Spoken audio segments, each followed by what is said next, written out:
Hello, welcome back to Lutys Chainsaw Mods. Just thought I'd do a quick one today. I've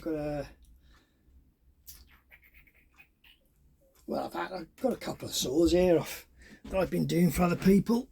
I've got a ms211c.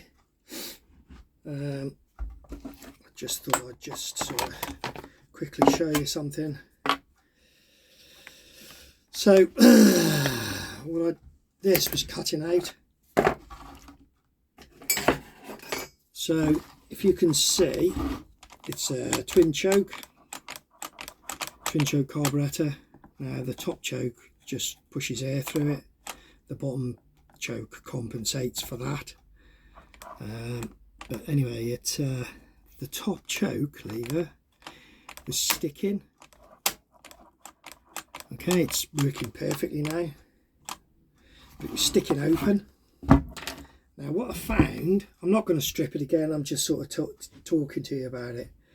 But what I found in the top choke lever, as the butterfly spindle goes across like that and it sort of opens and shuts the throttle, what was happening, there's a little clip on this end of the throttle shaft and it was missing, a little C clip.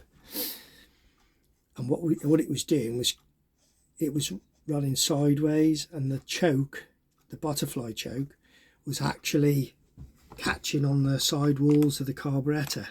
Okay, so now and again it would stick open. It was about there, I think, something like that. I can't remember now, and it was making it cut out. So anyway, I found a little clip. It's only a little C clip. Put it on the end. But then what I had to do, there's a screw inside there on the holds the butterfly in the right position.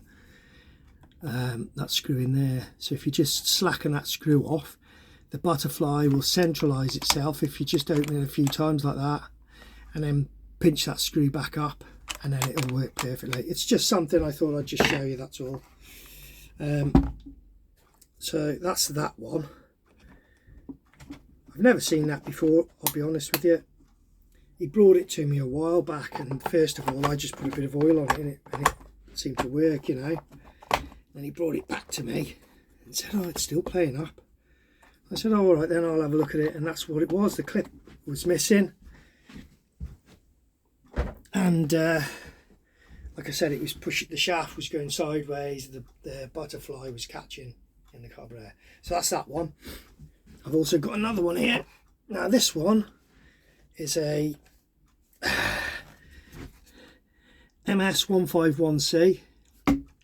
This one stopped oiling.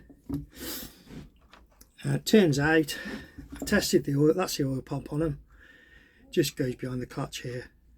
I tested it. It spins okay and everything, but it won't draw any oil. Now the way I tested it is I put a oil supply here, a little bottle with a pipe, and if you've got a compressor, can you see the gear in there?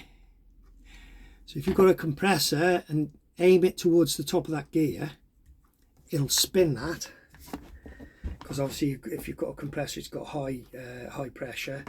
So it spins that, because I tested it on this and it spins that like crazy, but it won't pump, because it should pump and blow it out the top.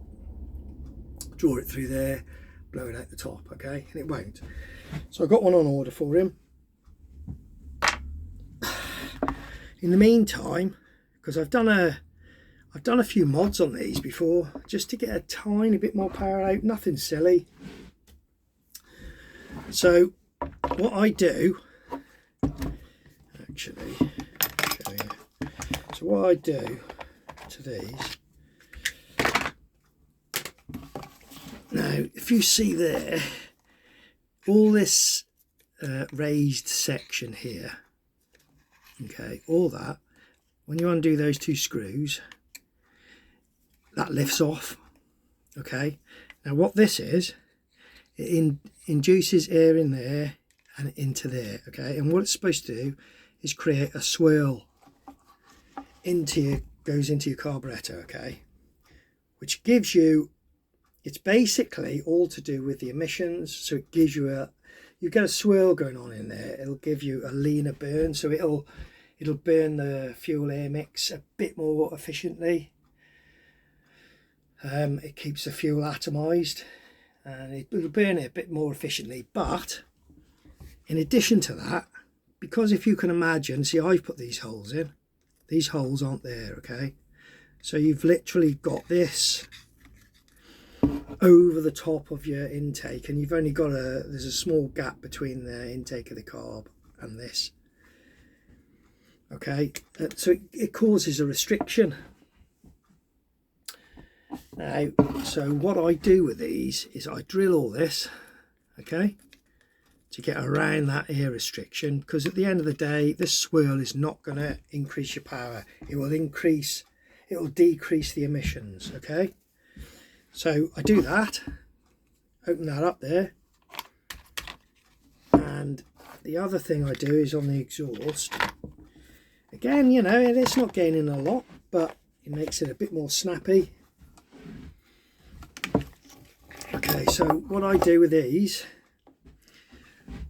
when I'm not putting this back together, like I say, this is stripped waiting for a pump, but this here I cut in to the exhaust and silencer. Now if you fit the case over, which I can't really do, I don't think, well, I might be able to a bit. If you fit the case over,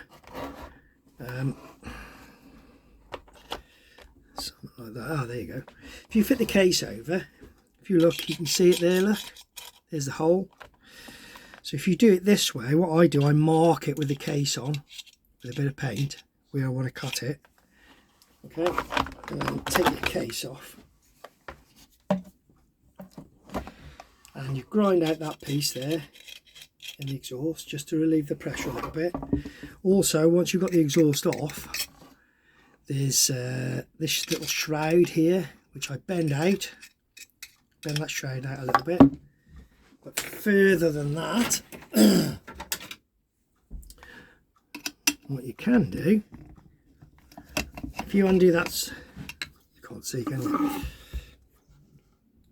Sorry about that. You undo this little screw on the top here. It's easier when the silencer's off, but obviously, you know, I don't need to take it off, so I'm not taking it off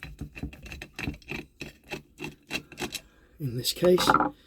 So if you take that off, take this little piece here off,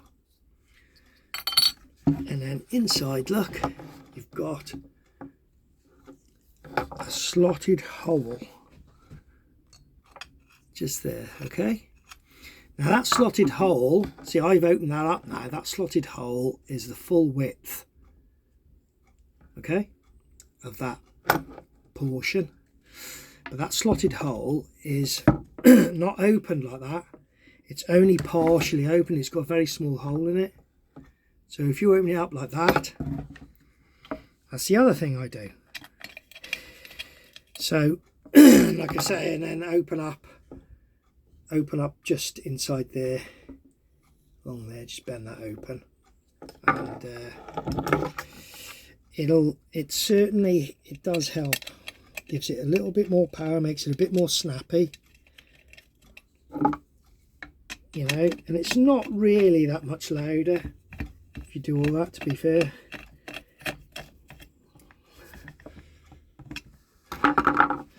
So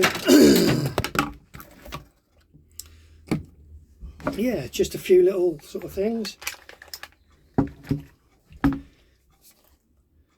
Nice little saw that. Yeah.